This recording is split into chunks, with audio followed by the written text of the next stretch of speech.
الحمدللہ بنعمت الایمان، الحمدللہ بنعمت الاسلام۔ معزز سامعات، السلام علیکم ورحمۃ اللہ وبرکاتہ۔ الحمدللہ پچھلے درس میں ہم نے یہ دیکھا تھا کہ غار حرا میں پہلی وحی کیسے آئی، کیسے جبریل علیہ السلام آئے اور محمد صلی اللہ علیہ وسلم پر کیسے خوف طاری ہوا وہ وحی کو لینے کے بعد، اور آپ کیسے خدیجہ رضی اللہ عنہا کے پاس آئے، پھر آپ خدیجہ رضی اللہ عنہا کے ساتھ ورقہ بن نوفل کے پاس گئے تھے اور آپ کو یہ پتا چلا کہ آپ نبی بنائے جانے والے ہیں، اور یہ وحی ہے جو فرشتہ جو پیغمبروں پر، پچھلے پیغمبروں پر جو وحی لایا کرتا تھا، یہ وہی فرشتہ ہے جو پچھلے پیغمبروں پر بھی اللہ کے احکام پہنچایا کرتا تھا۔ تو جب یہ تمام باتیں معلوم ہوئی تو پھر الحمدللہ اللہ کے رسول صلی اللہ علیہ وسلم کو کافی اطمینان ملا الحمدللہ۔ لیکن جیسے پہلی وحی آئی، پہلی وحی کے بعد کئی دن تک وحی کا سلسلہ بند رہا، کئی روز تک یہ وحی کا سلسلہ بند رہا۔ اس کی وجہ یہ تھی بہنوں کہ محمد صلی اللہ علیہ وسلم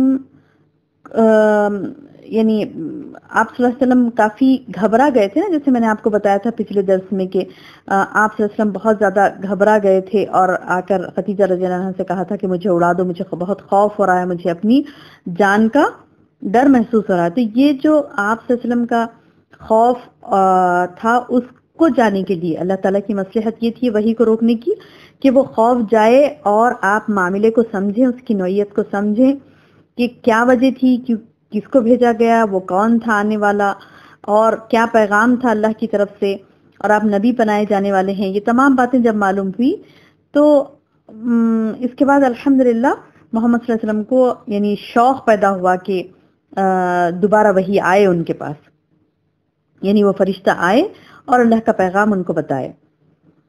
اور آپ کو بہنوں ایک بات یہ بھی معلوم ہونا چاہیے کہ وحی جب نازل ہوتی ہے تو اس وقت نزول وحی کے وقت میں جس پر نازل ہوتی ہے، جیسا محمد صلی اللہ علیہ وسلم پر قرآن نازل ہوا تھا، تو نزول وحی کے وقت میں بہت زیادہ تکلیف ہوتی ہے، بہت زیادہ مشقت جھیلنی پڑتی ہے۔ یعنی ایک صحابی کا بھی بیان ہے کہ اللہ کے رسول صلی اللہ علیہ وسلم پر جب وحی نازل ہوتی تھی تو آپ پسینہ پسینہ ہو جاتے تھے اس کو برداشت کرتے ہوئے، اور سخت جاڑوں میں بھی آپ کو پسینہ آتا تھا، اتنی زیادہ تکلیف آپ کو محسوس ہوتی تھی۔ اللہ اکبر! دیکھیے ہم تک کتنی آسانی سے قرآن آیا، کتنی آسانی سے آیا، یعنی ہم بڑی آسانی سے اللہ کی آیات کو لیتے ہیں، اس آیت کو پڑھنے میں ہمیں مشقت نہیں ہوتی جتنی ہمارے رسول محمد صلی اللہ علیہ وسلم کو ہوئی تھی، لیکن اس کے باوجود ہم ان آیتوں کو نہیں پڑھتے، انہیں سمجھتے نہیں۔ دیکھیں نبی صلی اللہ علیہ وسلم کو کتنی مشقت ہوئی تھی کہ آپ کو تکلیف برداشت کرنے کی، اس مشقت کو جھیلنے کی عادت پڑ گئی۔ عادت بڑھنے کے لیے اللہ تعالیٰ نے تھوڑا تھوڑا کر کے، یعنی ایک وحی آئی تو اس کے بعد کئی دنوں تک سلسلہ اس کا بند رہا تاکہ آپ پر خوف ہٹے اور وہ پھر دوبارہ اس وحی کی مشقت کو جھیلنے کے لیے آپ کی طبیعت آمادہ ہو جائے۔ اسی لیے اللہ تعالیٰ نے اس کو تھوڑے دن کا گیپ دیا۔ اس کے بعد ہوا یوں کہ جیسے وحی بند ہوئی تو اس کی وجہ سے نبی صلی اللہ علیہ وسلم کو سخت رنج و ملال ہونے لگا کہ ارے یہ چیز کہیں مجھ سے اللہ تعالیٰ چھین نہ لے۔ لیکن الحمدللہ اللہ تعالیٰ کا تو مقصود یہی تھا کہ اللہ تعالیٰ نے آپ کو نبی بنایا، تو پھر نبی صلی اللہ علیہ وسلم کو جیسے شوق پیدا ہوا طلب وحی کا، تو پھر آپ دوبارہ وحی کے آنے کا انتظار کرنے لگے، اور اس انتظار میں آپ ایسے بیٹھے نہیں رہے، بلکہ کیا کیا کہ آپ صلی اللہ علیہ وسلم ورقہ بن نوفل کے پاس جب گئے، تمام باتیں معلوم ہوئی تو آپ پلٹ کر آئے اور دوبارہ غار حرا میں تشریف لے گئے۔ کیونکہ آپ کی جو گوشہ نشینی تھی، یعنی آپ جو بیٹھتے تھے جا کر غار حرا میں، سارا رمضان کا مہینہ بیٹھتے تھے، تو وہ گوشہ نشینی کے لیے، باقیہ مدت کو پورا کرنے کے لیے آپ دوبارہ غار حرا میں تشریف لے گئے۔ پھر جب ماہ رمضان ختم ہو گیا اور آپ کی مدت اعتکاف بھی پوری ہو گئی تو حسب عادت پہلی شوال کی صبح حرا سے اتر کر مکہ روانہ ہوئے۔ چنانچہ نبی صلی اللہ علیہ وسلم کا ارشاد ہے کہ میں پہاڑ سے اتر کر میدان میں پہنچا۔ یہ کون کہہ رہے ہیں؟ محمد صلی اللہ علیہ وسلم کہہ رہے ہیں۔ کیا کہہ رہے ہیں؟ کہ میں پہاڑ سے اتر کر میدان میں پہنچا۔ کون سا پہاڑ؟ جو غار حرا جہاں پر آپ بیٹھے عبادت کر رہے تھے۔ تو نبی صلی اللہ علیہ وسلم فرماتے ہیں کہ جب میں اس غار سے اتر کر، پہاڑ سے اتر کر میدان میں پہنچا تو مجھے پکارا گیا، مجھے پکارا گیا.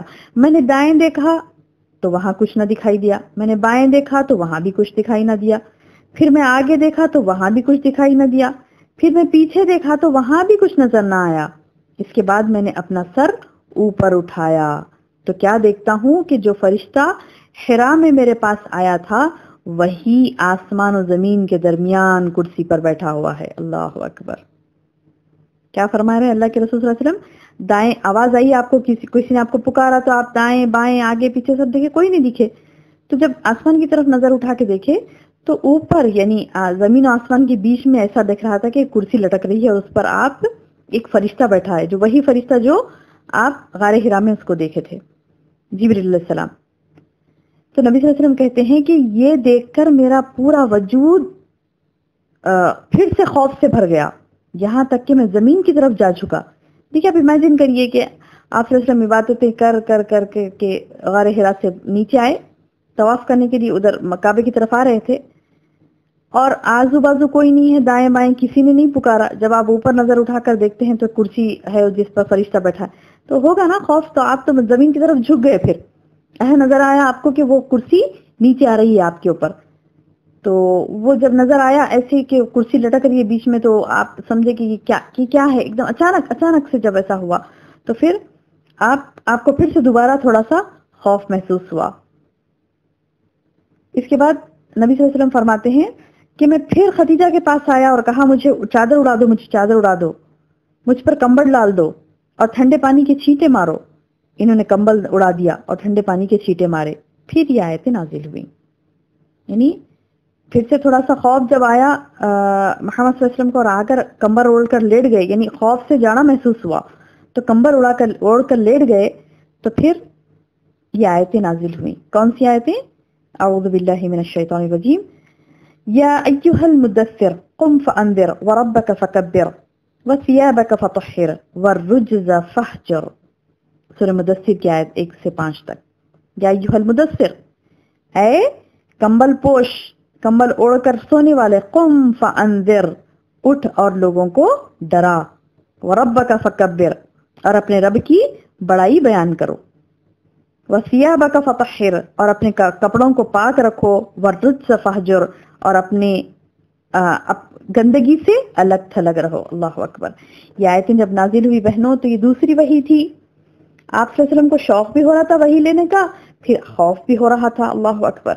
اب دیکھیے یہ آیتیں جب نازل ہوئی, یا ایھا المدثر, اے اوڑھ لپٹ کے سونے والے, قم فانذر, اٹھ اور لوگوں کو ڈرا, تو آپ ایسا اٹھے کہ اٹھے ہی رہے. سبحان اللہ. حتیٰ کہ دین بلند ہو گیا, اللہ کی کلمے کی سربلندی ہونے تک آپ اٹھے ہی رہے, جہد مسلسل کی آپ نے. یہ واقعہ یعنی یہ آیتوں کے نازل ہونے کا واقعہ نماز فرض ہونے سے پہلے کا ہے. اس کے بعد وحی میں اتنی گرمی آ گئی, یعنی چنانچہ پے در پہ وحی آنے لگی, ایک کے بعد ایک آپ صلی اللہ علیہ وسلم پر وحی کا نزول ہوا. ان آیات سے یعنی یہ سیکنڈ جو آیت میں نے آپ کو سنائی ابھی, یعنی سورہ مدثر کی آیتیں, یا ایھا المدثر قم فانذر, تو یہ جو 5 آیتیں ہیں, ان آیات سے آپ کی رسالت شروع ہو چکی تھی. رسالت یعنی رسول بنایا جانا, بھیجا جانا. تو جیسے آپ نے کہا نا کہ اللہ تعالیٰ نے آپ کو حکم دیا, جیسے میں نے کہا نا ابھی کہ اللہ تعالیٰ نے آپ کو حکم دیا. کیا حکم دیا؟ قم فانذر, اٹھو اور ڈراؤ لوگوں کو. تو یہاں سے رسالت کا سلسلہ شروع ہوا. یعنی اللہ تعالیٰ نے حکم دیا کہ چلو اب وقت آ گیا ہے, جاؤ اور لوگوں کو ڈراؤ, متنبہ کرو. یعنی ان آیات میں آپ کو 2 طرح کے کام سونپے گئے, 2 طریقے کے کام بتائے گئے, اور ان دونوں کے نتائج بھی بتا دیے گئے. پہلا کام یہ کہ آپ لوگوں کو اللہ کا حکم بتائیں اور بدعملی کے نتائج سے ڈرائیں. اور آپ کو یہ بھی حکم قم فانذر, اٹھ اور ڈرا کے ذریعے سے دیا گیا, کیونکہ اس کے معنی یہ ہیں کہ آپ لوگوں کو یہ بتا دیں, سمجھا دیں کہ وہ جس طرح گمراہی اور بدعملی میں مبتلا ہیں, غیر اللہ کی پوجا کر رہے ہیں, ان کی اللہ کی بعض صفات و افعال اور حقوق میں دوسروں کو شریک ٹھہرا رہے ہیں, تو ایسے کام کرنے سے اللہ تعالیٰ نے کہا کہ قم فانذر, اٹھو اور ڈراؤ ان لوگوں کو کہ اگر وہ اس طرح کے کام کریں گے تو اللہ تعالیٰ کا ان پر عذاب آئے گا.